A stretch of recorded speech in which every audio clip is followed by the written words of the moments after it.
Well, I've been asked to talk about behaviour and mental health in Prader-Willi syndrome, research and practice. So this will be a rapid and at times rather speculative reflection on behaviour and mental health as it manifests in people with Prader-Willi syndrome. The work that I will be referring to has been done by many individuals from different countries across the world. I will not acknowledge them individually. Rather, I would ask that you consider this brief presentation as an attempt to synthesize the work from these different groups across the world, and it's my perspective on both what has changed from the past and what we need to do in the future. When asked by others about what has been the most significant advances since IPWSO was founded since 1991, the normal answer to that is three things. Firstly, the proper establishment of the genetics of Prader-Willi syndrome and therefore the possibility of early diagnosis. Secondly, the availability of good information about Prader-Willi syndrome so that parents can know what to expect and can be guided as to how to care for their child, particularly during those early years. And thirdly, that there have been new treatments developed, of which the most obvious one is the use of growth hormone, but I would include under treatment good social care informed by our understanding of Prader-Willi syndrome, and also the importance of what is often referred to as food security.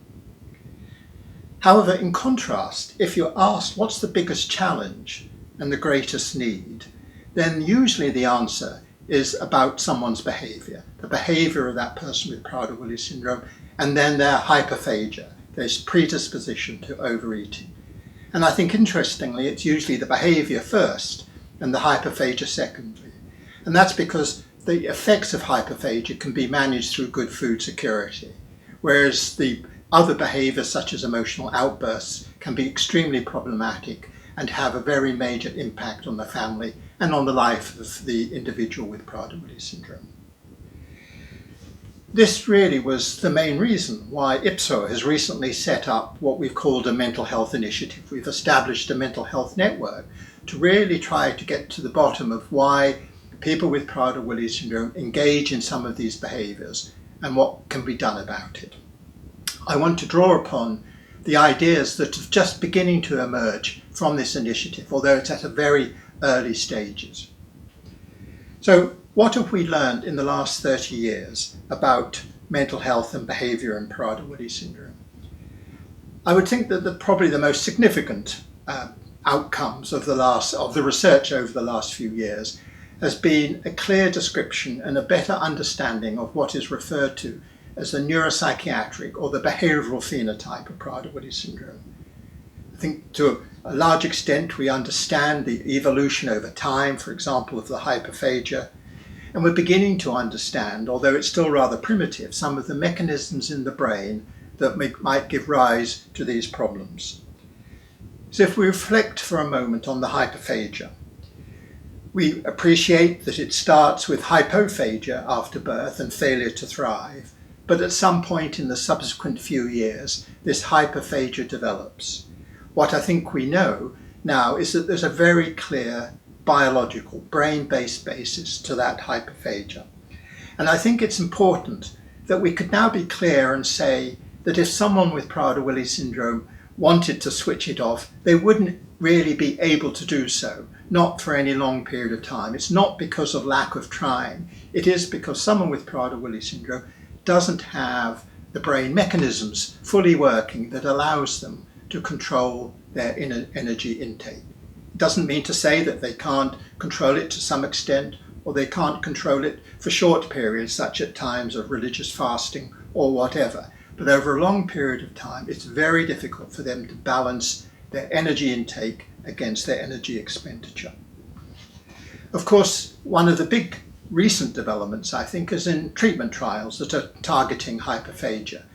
And I think in addition to the fact that we hope, of course, that they will be effective, there's a second benefit that comes from these treatment trials, and that is that many of them are targeting different pathways in the hypothalamus and in the periphery. And by understanding that, we will learn more about the mechanisms that underpin this risk for hypophagia. To move on now to the emotional outbursts, the repetitive and ritualistic behaviours and skin picking. Again, I think we know very much more about the characteristics of each of those, and we have some understanding about possible mechanisms. But I think it's fair to say that treatment approaches remain limited, with some open trials, but really no gold standard treatment trials. However, the work of several people, I think, has highlighted the importance of early intervention and the types of psychological treatments that you might use in childhood that would help the person gain control over some of these behaviours, perhaps later in life. The use of applied behavioural analysis, I think, is another important perspective. Vagus nerve stimulation and trials of medication are all helping us to establish what might be useful approaches to managing some aspects of these behaviours, such as the emotional outbursts. For me, perhaps the biggest advance really over this time has been to much better understand this idea that people with Prader-Willi syndrome have this biological vulnerability to these problems. It will vary from person to person and maybe even vary over time in the same person. But it's understanding this biological vulnerability on the one hand and the environmental effects on the other that might trigger such behaviours or might maintain them over time that's very important. Another area of development related to mental health goes beyond the behaviour problems and looks at affective disorder or mental illness. And here I think it's very important that we appreciate that people with Prader-Willi syndrome clearly have instability of mood, and some of course go on and develop serious mental illness in the form of what is perhaps best described as an affective psychosis. And that seems to be commoner in people with the UPD form of Prader-Willi syndrome. Again, we're beginning to get at some of these mechanisms, but we're still way off, I think, really understanding why people with UPD are at greater risk for, say, psychosis compared to those with the deletion form of Prader-Willi syndrome. But I think the other area that's really important in mental health and behaviour has been the characterization of the intellectual, cognitive and social functioning of people with Prader-Willi syndrome. We know much more about the IQ profile and the deletion UPD differences in IQ profile. We know more about social cognition and executive function. And we know more about the problems of cognitive rigidity and the challenges people with Prader-Willi syndrome face when trying to switch from one task to another. And perhaps it's going to be very important to bring together that understanding of the cognition and some of these other aspects around mental health and mood when we really move forward to develop new treatments for these very serious problems. So what I'd like to do now is to look ahead really over the next 30 years. One would hope, of course, that the situation would have radically transformed over that period of time. But I think it's reasonable to ask, what are the questions that we should be addressing in the future and need to be answered in order to make great progress? I want to start with really something fairly basic and what I might describe as being more conceptual. And that, I think, is we need to be much better at really understanding what we mean when we talk about mental health, particularly mental health as it applies to this group of people with a complex, multi-system neurodevelopmental disorder. We need to be able to describe the phenotype, and we need to be able to distinguish between those areas of mental ill health that we would see as behavioural and those areas of mental ill health that we would describe as closer to being a mental illness. Then I think, having done that, and this is in fact I think the approach that we'll be taking through the IPWSO Mental Health Initiative, having done that, then I think we should be turning to advances in neurosciences. And that for me is the really exciting area, because there have been enormous developments in, for example, neuroimaging technologies that now allow us to interrogate the brain in a way that just wasn't possible before. People are conceptualizing mental health problems as much more a problem of networks and interactions between different parts of the brain. And this we need to understand in people with Prader-Willi syndrome. So the question really that we need to address is really to better understand the developmental and biological basis of this Prader-Willi syndrome neuropsychiatric phenotype, and the cognitive, psychological, and environmental factors that result in the onset and the continuation of mental ill health. And I use mental ill health to refer to everything, including the behaviour problems and the mental health problems. The question we're asking ourselves is, what are the mechanisms there? What are the mechanisms in the brain that we need to understand that can lead to rational intervention? And I want to just explore that with some examples, picking on some major areas of neurosciences very briefly, that for me, and this is a very personal view, I think are telling us a lot that can be helpful in the way we move forward in understanding the needs of people with Prader-Willi syndrome. The first is a very obvious one in a way, and that is the role of the hypothalamus. But of course we tend to think of the hypothalamus and the pituitary in terms of the endocrinology, the growth hormone deficiencies and so on. But the hypothalamus is very much more than that, and it has connections both downwards to the periphery and upwards to the higher areas of the brain, such as the cortex. And it really is a very important control system in the brain, and it's important for mood, behavior, emotional regulation, and so on. So it goes way beyond simply an organ that controls hormone release. And I think that we need to understand how the hypothalamus and these networks have been shaped through evolution to control behavior, to maintain mental health in a way that optimizes people's functioning in the context of demands of the environment where we live. And here I'm very taken by the work of very eminent neuroscientist Damasio, and he sees he sees feelings such as anxiety, hunger, thirst, frustration, or whatever it is, as really parts of this broader homeostatic process. And I think homeostasis will turn out to be a really important lens through which to understand Prader-Willi syndrome. And this isn't simply homeostasis around energy requirement, it's around behavior, emotions, and so on. So that's one broad area that I think is important. I think the second broad area is to really look at the causative mechanisms that explain the relationship between atypical brain development, cognition, behavior, and mental health. And also, for example, in understanding the biology of psychosis.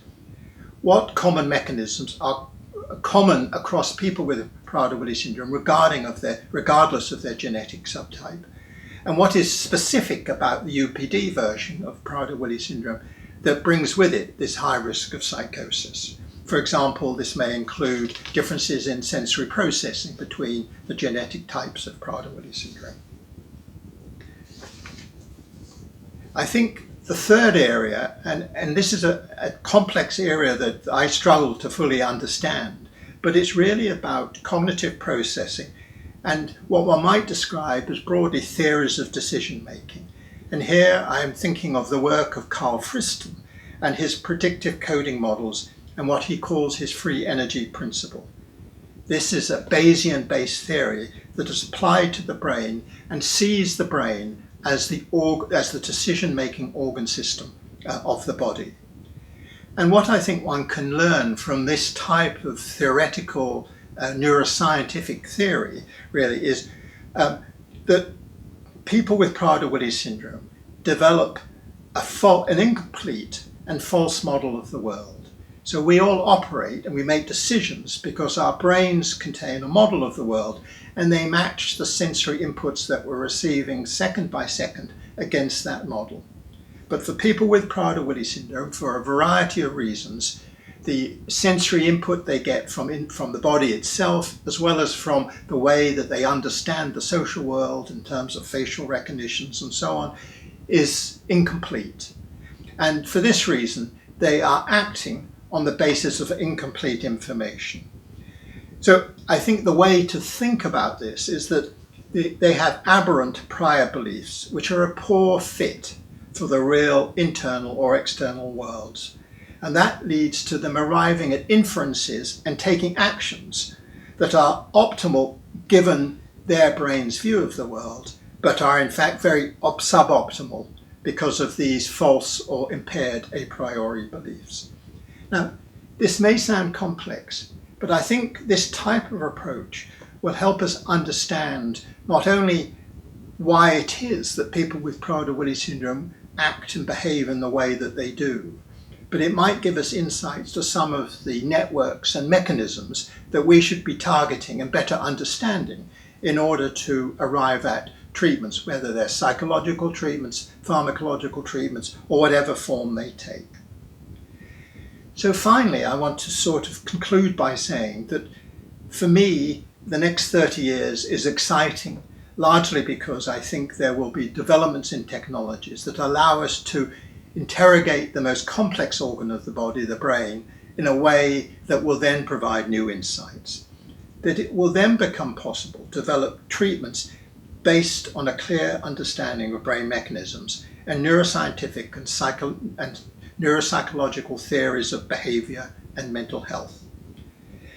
By basing it on our understanding of brain networks and pathways, including the hypothalamus, things like the vagus nerve and the autonomic nervous system, we're much more likely to be able to develop treatments that are very specific and address the issues absolutely central and pertinent to people with Prader-Willi syndrome.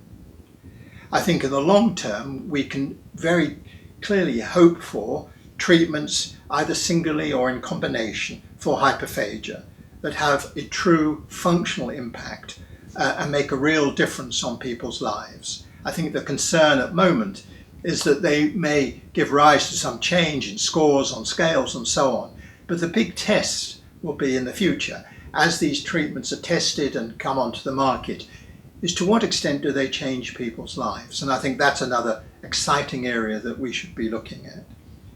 Finally, I want to sort of be somewhat speculative and say that for me, the big issue is to try and develop what I would call a unifying theory of Prader-Willi syndrome, moving from the genetics to the brain to cognition to mental health and behavior. And I think that is still seriously lacking. We still really do not understand why the particular genetics of Prader-Willi syndrome give rise to the features that we now recognize to be unique and special to Prader-Willi syndrome. So finally, what about IPWSO and concerns that IPWSO might have in this context of looking to the future in terms of mental health and behavior? Well, I think the major concern here will be that there will be advances in this field, but whether those advances will be available to people globally, I think is a big question. And I think what we already see in IPWSO is that those countries that have the advanced health systems, have the resources, then new treatments will bring benefit. But for those countries where the health system may not be well developed and they don't have the resources, people with Prader-Willi syndrome will be left further behind than they are now. And that, I think, is a concern. I think it's our responsibility as these advances are made, that this is extended to the rest of the world. I hope that's been some thoughtful ideas for you, and I look forward to the discussion at the meeting.